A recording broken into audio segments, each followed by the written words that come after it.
চলো আজকে তোমাদের সাথে একদম সাধারণ একটা নর্মাল দিলে সন্ধ্যাবেলাটা আমি কেমন করে কাটাই শেয়ার করি।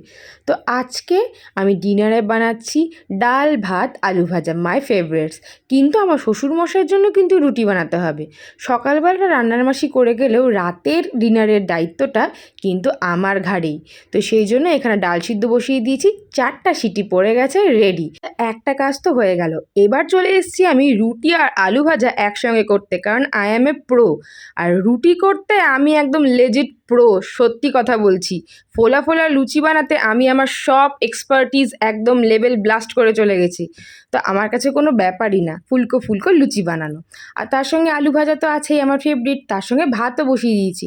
আর সন্ধ্যাবেলায় আমার শাশুড়ি মা কী করছে বলো তো, সন্ধ্যাবাতি দিচ্ছে। আর এখানে ম্যানাকে দেখো, আমাদের বিস্কুটের প্যাকেটটাকে ও নিজের বালিশ বানিয়ে নিয়েছে, আর মামুনি ওকে এদিকে এসে ধূপ দেখাচ্ছে।